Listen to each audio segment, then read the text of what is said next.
Welcome to Meet the Press Now. I'm Garrett Hake in Washington, where we begin with breaking news. Right now, Elon Musk is in the Oval Office as President Trump signs an executive order relating to DOGE, the Department of Government Efficiency.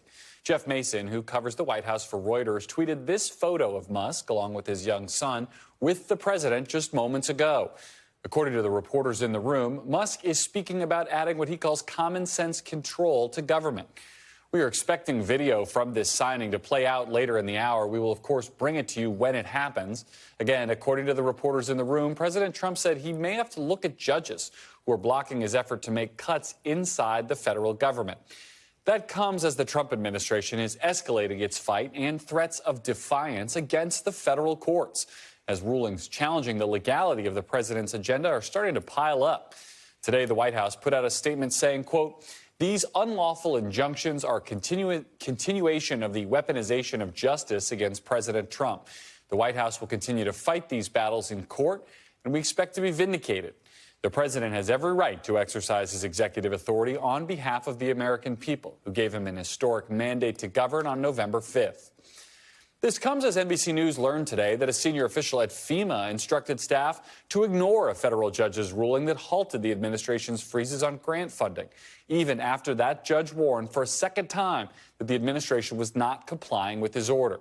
We've got a lot to talk about, so let's get right to NBC's White House correspondent Aaron Gilchrist. We've got Vaughn Hilliard on Capitol Hill. Also with me is NBC News Justice and Intelligence correspondent Ken Delanian, along with NPR technology correspondent Bobby Allen. Thank you all for being with us. And Aaron, I'll start with you. Walk us through what we know about what's happening in the Oval Office right now. So, Garrett, you were talking about some of the pool notes that we've been getting, and to sort of pull the curtain back for your viewers, these are, there's a group of reporters, as we showed a photo, who've gone into the Oval Office where the president, as you said, has been seated at his desk along with Elon Musk standing next to him, and they've been talking and answering some questions, and we've been getting sort of bits of notes from reporters who are in the room as they've been able to type out things quickly. We know the president asked Elon Musk to explain what DOGE is and what it's doing, and Musk said at a high level what's the goal of DOGE, and he said that the goal was to restore democracy. He said there was a feedback loop problem with the government and with the government bureaucracy, and that feedback loop needs to be fixed. He said it's not optional to reduce federal expenses. It's essential. That's the quote from Musk there as he talked about what he's been finding. President Trump asked him to talk about what he's been finding, his team at DOGE has been finding as they've been going through different systems and different departments. And he talked about finding things where he said that they were exploring federal employees who had high net worths despite their low pay, and that they were putting in place common sense controls, that it was not radical, that they want to right-size the federal bureaucracy. So, Garrett, just a few things that have been coming out from the pool that's gathered in the room there. As you noted, we expect to get video play out of what's happening there in a few minutes once this is all over. We don't yet know the exact details of the executive order that the president is signing. We do know, as you noted, that it is related to the work that Elon Musk and his team have been doing.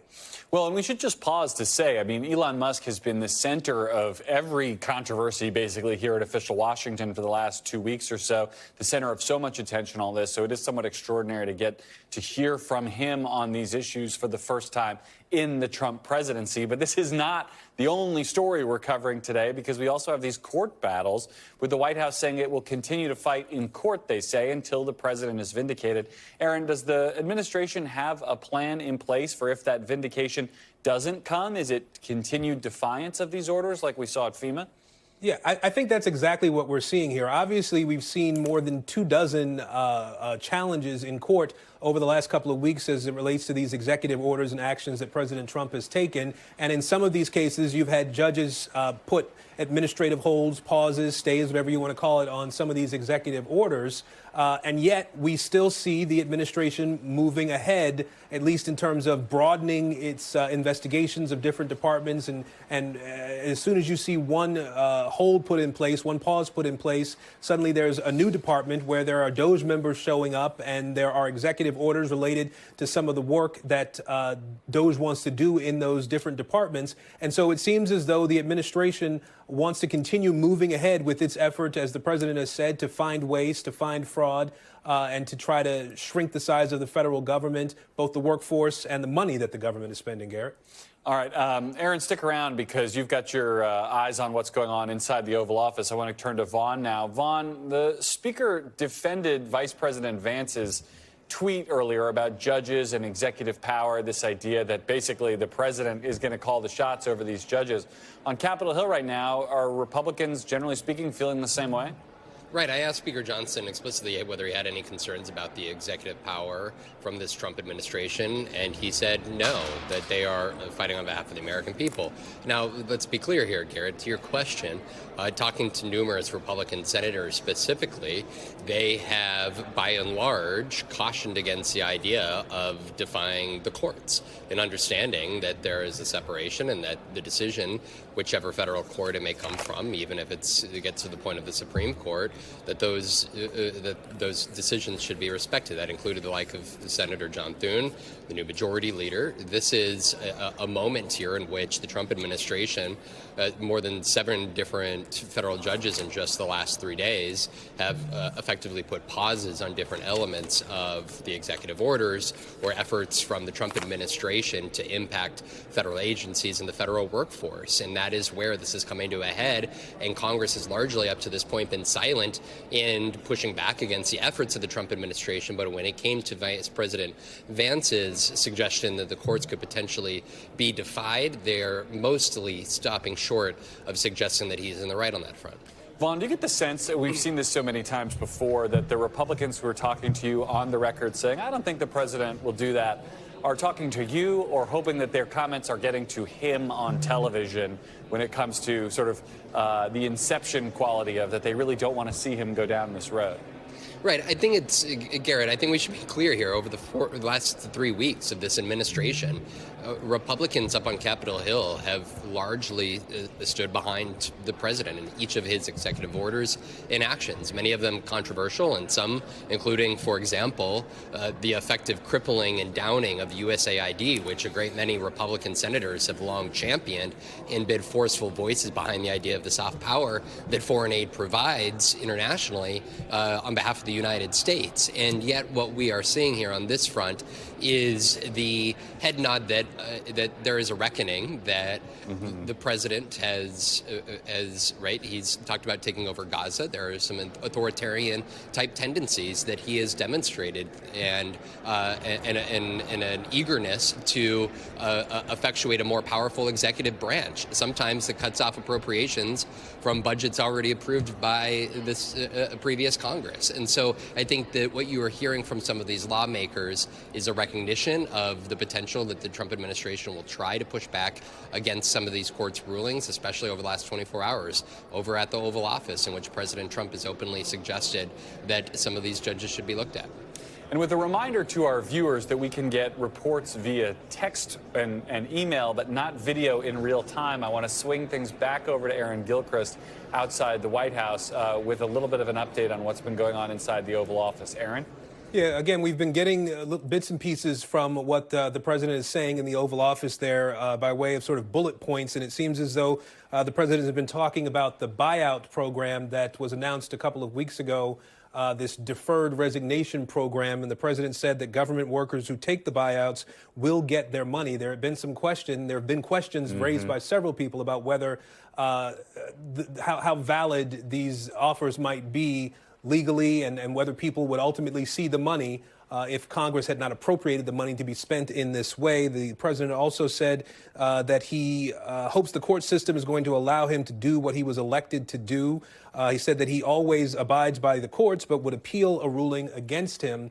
And Gary, as we talked about, there have been these cases where judges have put pauses on some of the efforts that the president has been making, and ultimately there will be court decisions, and then there could be appeals after that on up to the Supreme Court potentially. And so the president's suggesting that he wants to follow the court decisions, but you should expect appeals. All right, Aaron, thank you for that. And I want to bring in Bobby Allen, who's covered Elon Musk more than anybody, to talk about what we're seeing in the Oval Office, what we hope to see in a few minutes when this tape is turned around. What do you make of what we think we have heard from Elon Musk so far today? How unusual is it for him to talk to mainstream reporters like those who cover the White House in this kind of format as we're seeing today? Yeah, Elon Musk has made a war on legacy media one of his priorities. And it's one of the reasons why he bought X, right? He wanted a way to communicate directly to his supporters and a way to attack the credibility of the media. I mean, I've had many interactions with Elon Musk over the years, and, he really relishes not just saying a report is false, but, attacking a reporter personally by sharing memes that are trying to poke fun at them, to sometimes even, doxing reporters. He, like no one else I can think of in Silicon Valley, gleefully comes after the mainstream media and does so as a way to boost his own message, his own view of the world, and sometimes to boost his own companies. So what we're seeing here, Musk having to engage with the mainstream media and something that is representing a press conference, this is the first time we've seen it since DOGE has really taken over. They've operated largely in this opaque way. He doesn't hold press conferences. He doesn't really tell the public what he's up to. He's not telling Congress what DOGE is up to. What we know about DOGE's activities has come largely through leaks. This has been the way it's operated. DOGE has operated largely in secret. We're about to see the tape of this Oval Office executive order signing and the comments from both Musk and President Trump. So with apologies, Bobby, if I cut you off, you mentioned sort of who he reports to. Do we know if Elon Musk reports to Susie Wiles, the chief of staff in this White House? Is there anyone with sort of oversight or control over his activities up to and including the chief of staff or the president? That's a really great question. When it comes to the Department of Government Efficiency, one thing is clear, and it's that we don't have much clarity. I mean, I hate to kind of dodge the question, but so many reporters like myself are trying to understand kind of the hierarchy here. Obviously, Trump is Elon's boss, right? We know that. But who are his deputies? We know there's about 40 people, some of them very young software engineers, one as young as 19 years old, who have come from his former companies or others in the sort of Musk orbit. We have loyalists who are part of this DOGE team. But in terms of who is leading each and every one of these agency ransackings, we just don't know. By last count, there's something like 11 agencies that the DOGE team has infiltrated and has access in some capacity to the computers. They're trying to really trim staff, sometimes just, like with USAID, running an agency down to the studs completely. I mean, his goal when it comes to some of these agencies is to completely dismantle them. And who are the people overseeing this besides Musk? That's a huge question mark right now.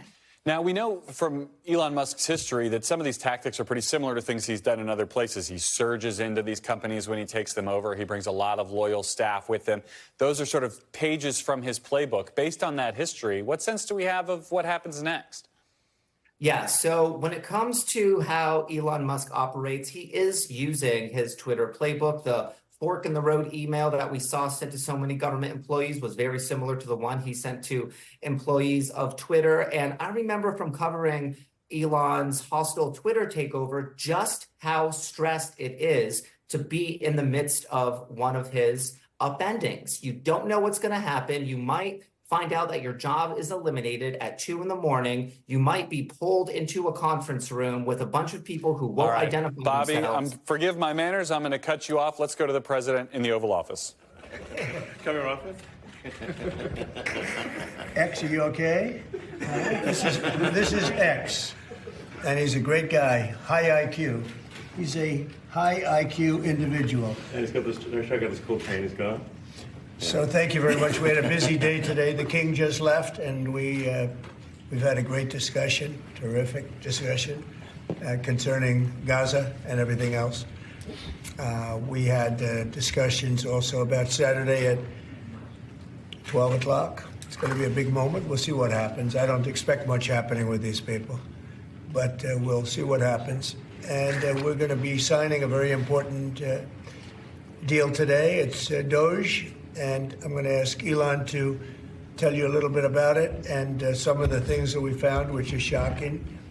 Billions and billions of dollars in waste, fraud, and abuse. And I think it's very important. And that's one of the reasons I got elected. I said, we're going to do that. Nobody had any idea it was that bad, that sick, and that corrupt. And it seems hard to believe that judges want to try and stop us from looking for corruption, especially when we found hundreds of millions of dollars worth, much more than that, in just a short period of time. We want to weed out the corruption. And it seems hard to believe that a judge could say, we don't want you to do that.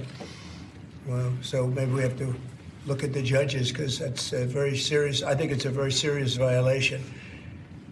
I'll ask Elon Musk to say a few words, and we'll take some questions. Elon, go ahead. Sure.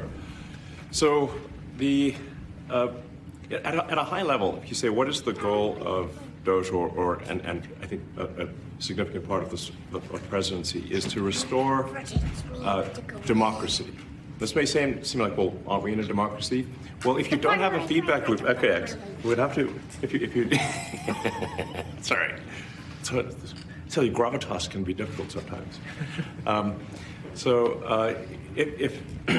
If there's not a good feedback loop from the people to the government, and if you have rule of the bureaucrat, if the bureaucracy is in charge, and then what meaning does democracy actually have?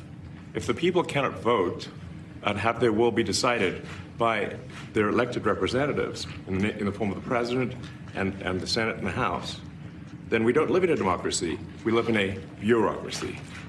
So it's incredibly important that we close that feedback loop, we fix that feedback loop, and that the public's elected representatives, the president, the House, and the Senate, decide what happens, as opposed to a large unelected bureaucracy.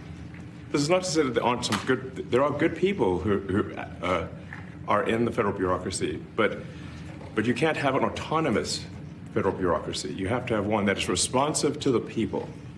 That's the whole point of a democracy.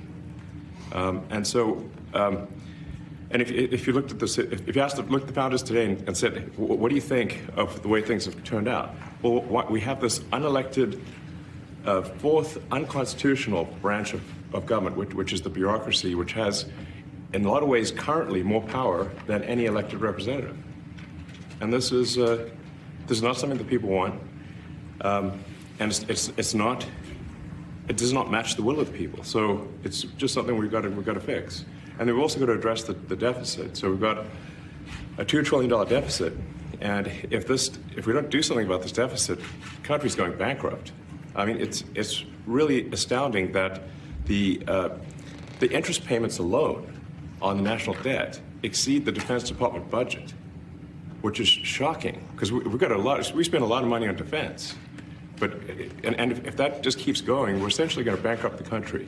So what I really want to say is, like, it's not optional for us to reduce the federal expenses. It's essential. It's essential for America to remain solvent as a country, and it's essential for America to have the resources necessary to provide things to its citizens and not simply be servicing vast amounts of debt. And also, could you mention some of the things that your team has found, some of the crazy numbers, including the woman that walked away with about $30 million, right, et cetera? Well, we do find it sort of rather odd that there are quite a few people in the bureaucracy who have ostensibly a salary of a few $100,000, but somehow manage to accrue tens of millions of dollars in net worth while they are in that position, which is, what happened at USAID. We're just curious as to where it came from. Maybe they're very good at investing, in which case we should take their investment advice, perhaps. But there seems to be mysteriously they get wealthy. We don't know why. Where does it come from? And I think the reality is that they're getting wealthy at the taxpayer expense. That's the honest truth of it. So, we're looking at, if you look at, say Treasury, for example, basic controls that should be in place, that are in place in any company, such as making sure that any given payment has a payment categorization code, that there is a comment field that describes the payment, and that if a payment is on the do not pay list, that you don't actually pay it. None of those things are true currently. So the reason that departments can't pass audits is because the payments don't have a categorization code. It's like just a massive number of blank checks just flying out the building. So you can't reconcile blank checks. You've got comment fields that are also blank, so you don't know why the payment was made. And then we've got this truly absurd, a do not pay list, which can take up to a year for an organization to get on a do not pay list. we're talking about terrorist organizations, we're talking about known fraudsters, known aspects of waste, known things that do not match any congressional appropriation, can take up to a year to get on the list, and even once on the list is not used. It's mind-blowing. So what we're talking about here, we're really just talking about adding common sense controls that should be present, that haven't been present. So you say, like, well, how could such a thing arise? That seems crazy. When you understand that really everything is geared towards complaint minimization, so then you understand the motivations. So if people receive money, they don't complain, obviously. But if people don't receive money, they do complain. And the fraudsters complain the loudest and the fastest. So then when you understand that, then it makes sense. Oh, that's why everything they approve all the payments at Treasury. Because if you approve all the payments, you don't get complaints. But now we're saying that, no, actually, we are going to complain. If money is spent badly, if your taxpayer dollars are not spent in a sensible and frugal manner, then that's not okay. Your tax dollars need to be spent wisely on things that matter to the people. I mean, these things, it's just common sense. It's not draconian or radical, I think. It's really just saying, let's look at each of these expenditures and say, is this actually in the best interest of the people? And if it is, it's approved. If it's not, we should think about it. So, there's crazy things like just cursory examination of Social Security, and we've got people in there that are 150 years old. Now, do you know anyone who's 150? I don't know. Okay. They should be on the Guinness Book of World Records. They're missing out. So, that's a case where, I think they're probably dead. It's my guess. Or they should be very famous, one of the two. And then there are a whole bunch of Social Security payments where there's no identifying information. Well, why is there no identifying information? Obviously, we want to make sure that people who deserve to receive Social Security do receive it, and that they receive it quickly and accurately. I'll tell you another crazy thing. So, one of the things is we are trying to sort of right-size the federal bureaucracy, just make sure that this. Obviously, there need to be a lot of people working for the federal government, but not as many as currently. So we're saying, if people can retire, with full benefits and everything, that would be good. They can retire, get their retirement payments, everything. And then we were told, this is actually, I think, a great anecdote, because we were told the most number of people that could retire possibly in a month is 10,000. We're like, well, why is that? Well, because all the retirement paperwork is manual on paper. It's manually calculated, then written down on a piece of paper. Then it goes down a mine. And what do you mean a mine? Yeah, there's a limestone mine where we store all the retirement paperwork. And you look at a picture of this mine. We'll post some pictures afterwards. And this mine looks like something out of the 50s because it was started in 1955. So it looks like it's like a time warp. And then the speed, the limiting factor is the speed at which the mine shaft elevator can move determines how many people can retire from the federal government. And the elevator breaks down sometimes, and then nobody can retire. Doesn't that sound crazy? There's 1,000 people that work on this. So I think if we can take those people and say, you know what, instead of working in a mine shaft and carrying manila envelopes to boxes in a mine shaft, you could do practically anything else, and you would add to the goods and services of the United States in a more useful way. So anyway, so I think that's an example. At a high level, if you say how do we increase prosperity, is we get people to shift from roles that are low to negative productivity to high productivity roles. And so increase the total output of goods and services, which means that there's a higher standard of living available for everyone. That's the actual goal. Everyone's very quiet. Are people normally this quiet? Your detractors, Mr. Musk. I have to what? Including a lot of Democrats. I have detractors? You do, sir. I don't believe it. Say that you're orchestrating a hostile takeover of government and doing it in a non-transparent way. What's your response to that criticism? Well, first of all, You couldn't ask for a stronger mandate from the public. The public voted. We have a majority of the public voting for President Trump. We won the House. We won the Senate. The people voted for major government reform. There should be no doubt about that. That was on the campaign. The president spoke about that at every rally. The people voted for major government reform, and that's what people are going to get. They're going to get what they voted for. And a lot of times, people that don't get what they voted for, but in this presidency, they are going to get what they voted for. And that's what democracy is all about. Mr. Musk, the White House says that you will identify and excuse yourself from any conflicts of interest that you may have. Does that mean that you are, in effect, policing yourself? What are the checks and balances that are in place to ensure that there is accountability and transparency? Well, we actually are trying to be as transparent as possible. In fact, we post our actions to the Doge handle on X and to the Doge website. So all of our actions are maximally transparent. In fact, I don't think there's been, I don't know of a case where an organization has been more transparent than the Doge organization.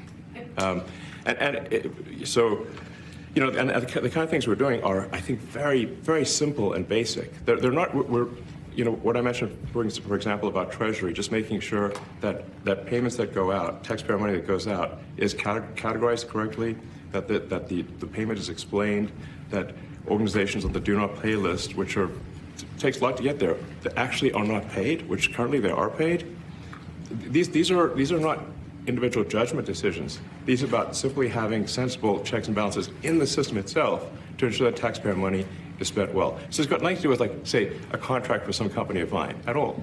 But if there is a conflict of interest when it comes to you yourself, for instance, you've received billions of dollars in federal contracts, when it comes to the Pentagon, for instance, which the president, I know, has directed you to look into. Yeah. Are you policing yourself in that? Is there any sort of accountability check and balance in place that would provide any transparency for the American people? Well, all of our actions are fully public.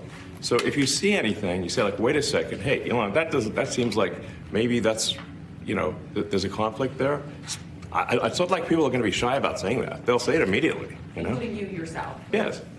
But transparency is what builds trust, not simply somebody asserting trust. So not somebody saying they're trustworthy, but transparency, so you can see everything that's going on.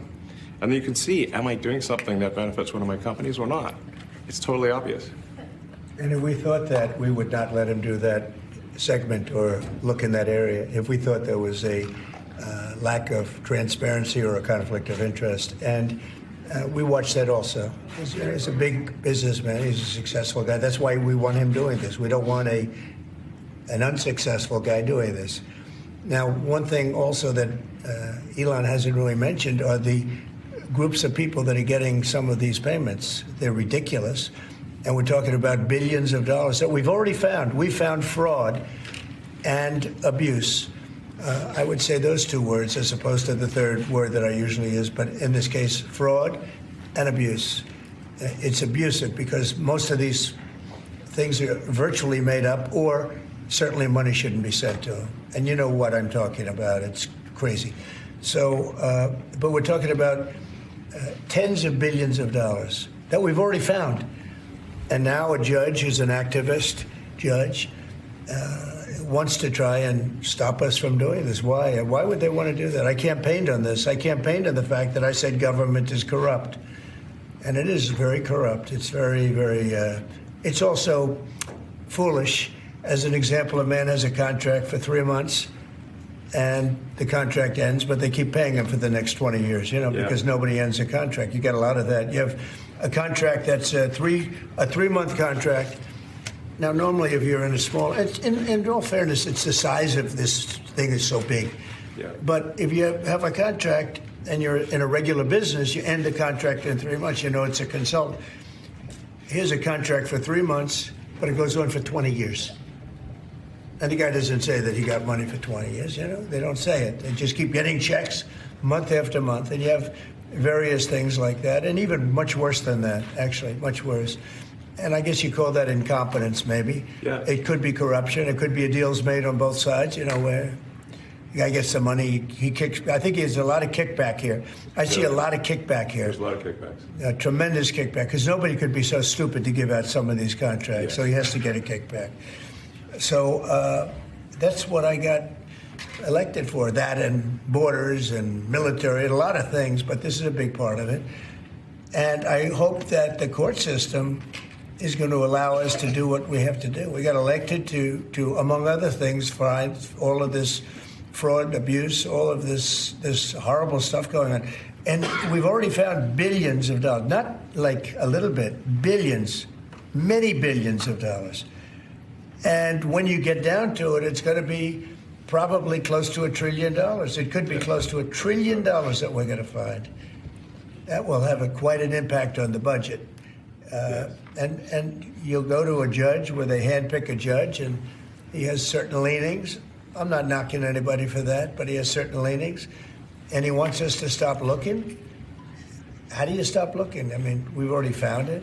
We have a case in New York where a hotel has paid $59 million, $59 million because it's housing migrants, illegal migrants, all illegal, I believe. And they were being paid twice the normal room rate at 100% occupancy. Unbelievable. So it's a racket. Mr. Musk, can I ask a question? Well, if I may sort of just going for the president's comments, at a high level, okay, well, what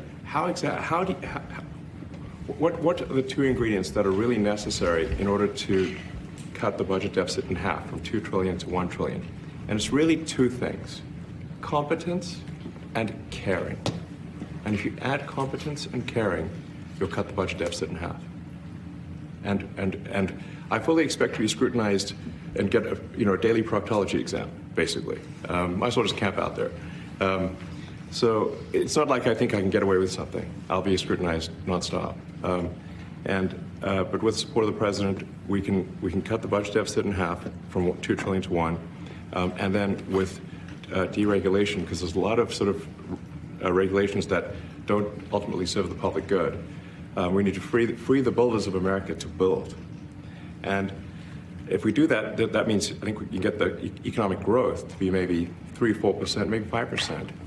And that means if you can get $1 trillion of economic growth and you can cut the budget deficit by $1 trillion, between now and next year, there is no inflation. There's no inflation in 26. And if the government is not borrowing as much, it means that interest costs decline.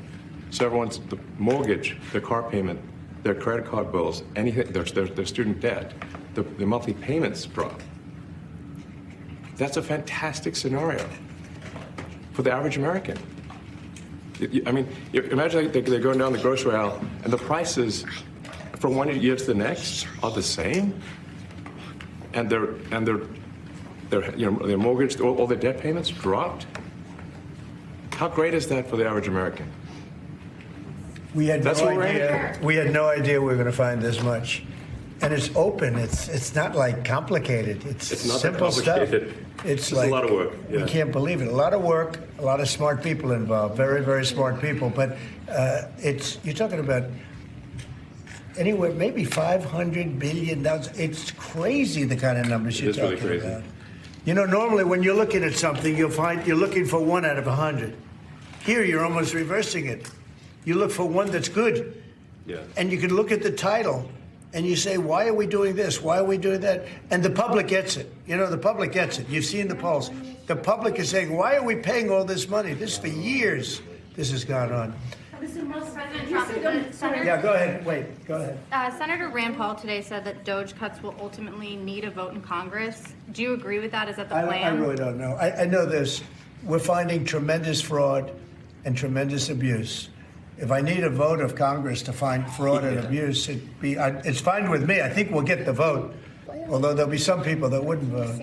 And how could a judge want to hold us back from finding all of this fraud and finding all of this incompetence? Why would that happen? Why would even Congress want to do that? Now, Congress, if we do need a vote, I think we'd get a very easy vote because we have a track record now. We've already found billions of dollars of abuse, incompetence, and corruption. A lot of corruption. If a judge does block one of your policies, part of your agenda. Will you abide by that ruling? Will you comply Well, I with that always order? abide by the courts, and then I'll have to appeal it. But then what he's done is he slowed down the momentum, and it gives crooked people more time to cover up the books. You know, if a person's crooked and they get caught, other people see that, and all of a sudden it becomes harder later on. So, yeah, the answer is I always abide by the courts, always abide by them, and will appeal. But appeals take a long time, and I would hope that a judge, if you go into a judge and you show him, here's a corrupt situation, we have a check to be sent, but we found it to be corrupt. Do you want us to send this corrupt check to a person, or do you want us not to give it and give it back to the taxpayer? I would hope a judge would say, don't send it, give it back to the taxpayer. Yeah, if I can add to that, what we're finding is that a bunch of the fraud is not even going to Americans. So I think we can all agree that if there's going to be fraud, it should at least go to Americans. But a bunch of the fraud rings that are operating in the United States and taking advantage of the federal government, especially in the entitlements programs, are actually foreign fraud rings. They're operating in other countries and actually exporting money to other countries. We should stop that. And this is big numbers. We're talking about $100 to $200 billion a year. Sure. Serious money. Mr. Musk, you said on X that an example of the fraud that you have cited was $50 million of condoms was sent to Gaza. But after fact-check this, apparently Gaza in Mozambique, and the program was to protect them against HIV. So can you correct the statements? It wasn't sent to Hamas, actually. It was sent to Mozambique, which makes sense why condoms was sent there. Yeah. And how can we make sure that all the statements that you said were correct, so we can trust what you say? Well, first of all, some of the things that I say will be incorrect and should be corrected. So nobody's going to bat 1,000. I mean, we will make mistakes, but we'll act quickly to correct any mistakes. I'm not sure we should be sending $50 million worth of condoms to anywhere, frankly. I'm not sure that's something Americans would be really excited about. And that is really an enormous number of condoms, if you think about it. If it went to Mozambique instead of Gaza, I'm like, okay, that's not as bad, but still, why are we doing that? Mr. Musk, can you talk a little bit about how closely you're working with agency heads as you're directing these cuts? Do they have how much input do agency heads have when you're making these decisions? Yeah, we work closely with the agency heads. There are sort of checks in place. So it's not just us just going in and doing things willy-nilly. It's in partnership with the agency heads, and I check frequently with the president to make sure that this is what the president wants to have happen. So we talk almost every day, and I double check things to make sure, is this something, Mr. President, you want us to do this? Then we'll do it. USAID has been one of your main targets.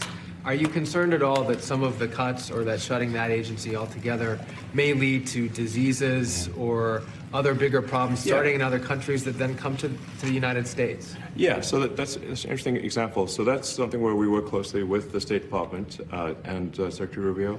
And we have, for example, turned on funding for Ebola prevention and for HIV prevention. Left that, you said? Yes, correct. And we are moving fast, so we will make mistakes, but we'll also fix the mistakes very quickly. So, do you see it as a worthy cause, USAID? I think that there's some worthy things, but overall, if you say what is the bang for the buck, I would say it was not very good.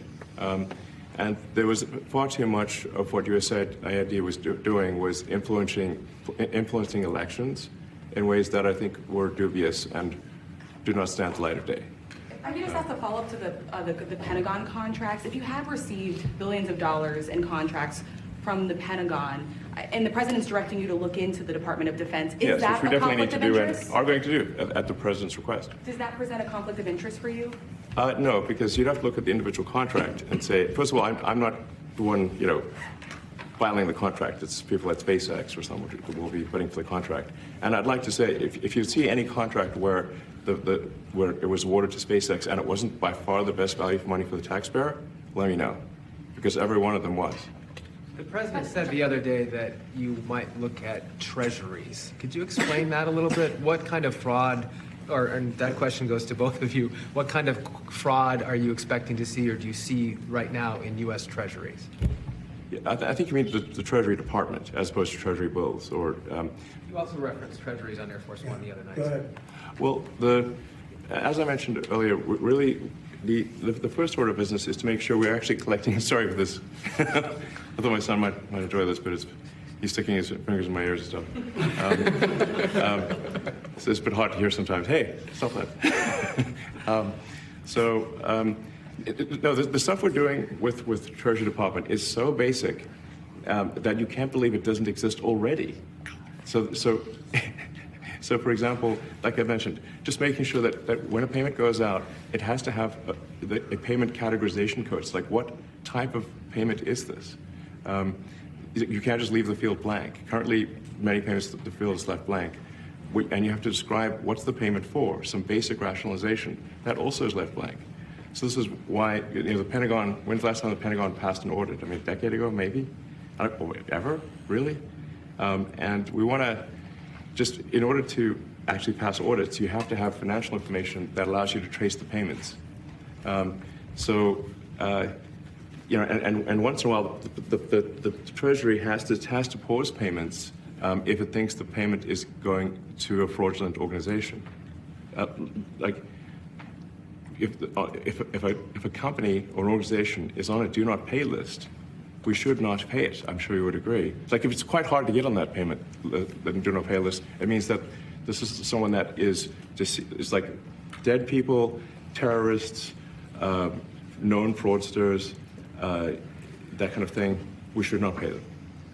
But currently we do, which is crazy. We should stop that. Many transactions. And by the way, hundreds, thousands of transactions like that. You know, we have a big team.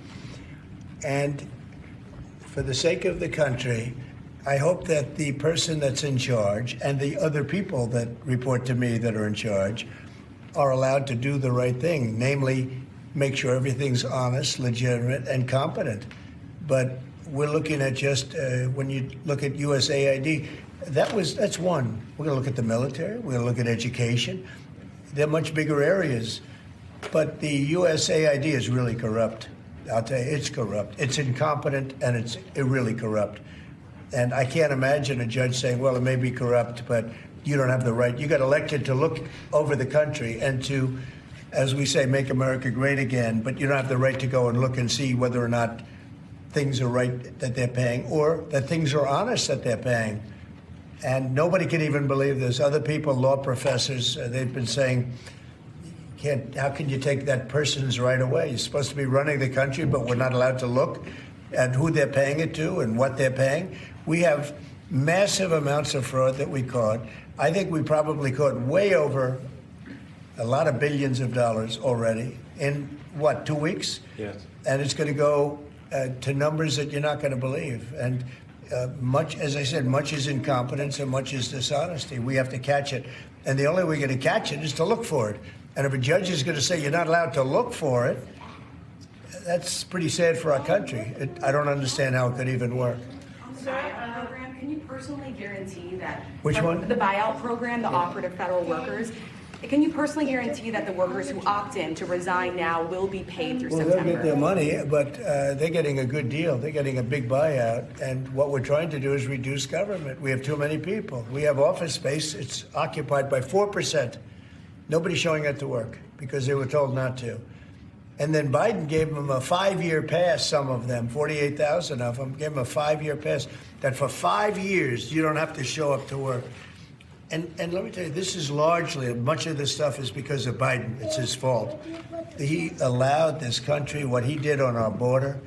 What he did on our border is almost not as bad as what he did with all of these contracts that have come out. It's a very sad day when we look at it. I can't even believe it. But many contracts just extend, and they just keep extending, and there was nobody there to correct it. And that cannot be, I can't imagine that could be held up by the court. Any court that would say that the president or his representatives, like Secretary of the Treasury, Secretary of State, whatever, doesn't have the right to go over their books and make sure everything's honest. I mean, how can you have a country? You can't have anything that way. You can't have a business that way. You can't have a country that way. Hey, thank you very much, everybody. Thank you. Thank you, press. Thank you, press. Head out. back tonight. Mark Fogel will be at the White House tonight at about 10 o'clock. If you want to come over, you can say hello to him. Did you guys get anything in return? Not much. No, they were very nice. We were treated very nicely by Russia, actually. I hope that's the beginning of a relationship where we can end that war and millions of people can stop being killed. They've lost millions of people. They lost, in terms of soldiers, probably 1.5 million soldiers in a short period of time. We got to stop that war. And I'm interested primarily from the standpoint of death. We're losing all those soldiers. And they're not American soldiers, they're Ukrainian and Russian soldiers. But you're probably talking about 1.5 million. I think we got to bring that one to an end. Okay? Thank you. Thank you very much. Thank you. We're moving. Let's go. Let's move. Thank you. We're moving. 10 o'clock. 10 o'clock Thank you. tonight at the White House. All right, guys. Thanks, everybody. Let's head out. Thank you. See you later. Well, you've been watching an extraordinary look behind the curtain at the White House, inside the Oval Office, with the two most powerful people in the country right now, President Trump and Elon Musk, answering reporter questions and defending what has been an aggressive effort, at times checked by the courts, at times not, to overhaul the federal government. I think some of the key takeaways include the fact that we are essentially counting on Elon Musk to be telling us the truth about the work they're doing. He spoke at length about transparency, saying that the work that his committee, the DOGE, does is posted on their X account and on their website. But so many of his statements are uncheckable. Comments about billions of dollars in waste and fraud, questions about the net worth of people who work for USAID, examples put forward in a manner that, for those of us who do this for a living, it is almost impossible to check. So as we take this all in, as we take this all with a grain of salt, let's bring back in our reporters, including NBC White House correspondents Aaron Gilchrist and NPR technology correspondent Bobby Allen. Aaron, I'll go to you first here. The president says he will abide by these court rulings here, but in terms of Elon Musk, it sounds like there were essentially almost no controls except his own goodwill for how he wants to continue the work that this Department of Government Efficiency is doing.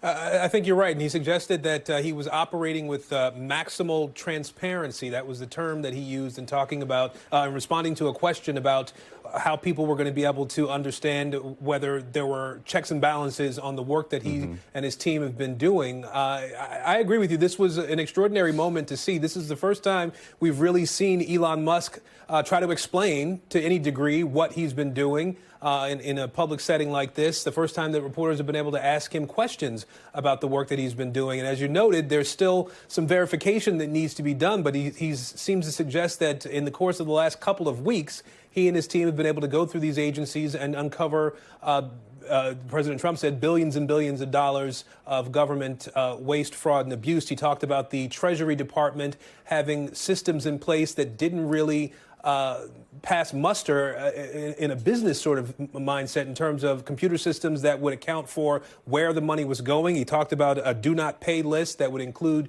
terrorists and fraudsters, and that list not being adhered to in some instances in terms of payout that was coming from the government. And so I think, Garrett, at the very least, we got some answers about what Elon Musk has been doing. The question, of course, now becomes, let us see the receipts on those answers so that we know that this is actually what's going on there, and that you're actually saving some taxpayer dollars somehow.